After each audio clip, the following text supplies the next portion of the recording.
ನಾನಿದ್ರ ಜೊತೆ ಒಂದು ಸ್ಟ್ರಗಲ್ ನೋಡಿದೆ ನಾನು ಗ್ರೇಟ್ ಅಂತ ಹೇಳ್ತಿಲ್ಲ. ಡೆಫಿನೆಟ್ಲಿ ನನಗಿಂತ ಇನ್ನೂ ಹೆವಿ ಸ್ಟ್ರಗಲ್ಸ್ ನೋಡೋರು ಇದ್ದಾರೆ. ಬಟ್ ನನಗೆ ಇದೇನಕ್ಕೆ ಕಷ್ಟ ಆಗ್ತಿತ್ತು ಅಂದರೆ because I came from a very ಒಂಥರ ಸ್ಮೂತ್ ಬ್ಯಾಕ್ಗ್ರೌಂಡ್. ಸೊ ನನಗೇನು ಬೇಕು ಹಿಂಗೆ ಸಿಕ್ಬಿಡ್ತಿತ್ತಲ್ಲ. ನಾನು ಮಧ್ಯಾಹ್ನ ಊಟ ಬಿಟ್ಟರೆ ನಂಗೆ ಸಂಜೆ ಕಾರ್ ಕೊಡ್ಸೋ ಮನೇಲಿ. ಸೊ ಆ ಥರ ನನಗೆ ಪ್ಯಾಂಪರ್ಡ್ ಕಿಡ್, ಸ್ಪಾಯಿಲ್ಡ್ ಕಿಡ್ ನಾನು. ಸೊ ನಾನು ಇಂಡಸ್ಟ್ರಿ ಕೂಡ ಬಂದಿದ್ದೇನಕ್ಕೆ ಅಂದರೆ ನಮ್ಮ ತಂದೆ ಒಂದ್ಸಲ ಏನೋ ಅಂದ್ಬಿಟ್ಟಿದ್ರು ಅಂತ. ಬಿಕಾಸ್ ನೀನೇನು ಮಾಡೋಕ್ಕಾಗಲ್ಲ, ನೀನು ಸ್ವಂತವಾಗಿ ಏನು ಮಾಡೋಕ್ಕಾಗಲ್ಲ, ನಿನಗೆ ಏನು ಶಕ್ತಿ ಇಲ್ಲ ಅಂತ ಅಂದ್ಬಿಟ್ಟಿದ್ರು. ಸೊ ಇಲ್ಲ ನಾನೇನೋ ಮಾಡಬೇಕು, I want do something that will make my dad proud. ಆಮೇಲೆ ನನಗೆ ಅಂತ ಒಂದು ಐಡೆಂಟಿಟಿ ಬರಬೇಕು ಅನ್ನೋದಕ್ಕೋಸ್ಕರ ಭಾಳ ನಾನು ಇದು ಮಾಡಿದೆ. ಸೊ ನನಗೆ ಈ ಸ್ಮೂತ್ ಪ್ರೋಸೆಸ್ ನೋಡ್ಕೊಂಡು ಬಂದವು ನಾನು. ಸಡನ್ನಾಗಿ ಹೋಗಿ ಗಂಟೆಗಟ್ಟಲೆ ಪ್ರೊಡಕ್ಷನ್ ಹೌಸಲ್ಲಿ ನಿಂತ್ಕೊಳ್ಳೋದು.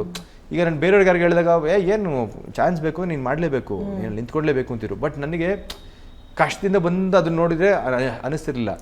ತುಂಬ ಸ್ಮೂತಾಗಿ ಬಂದಿದ್ದು ಲೈಫ್ ನನಗೆ.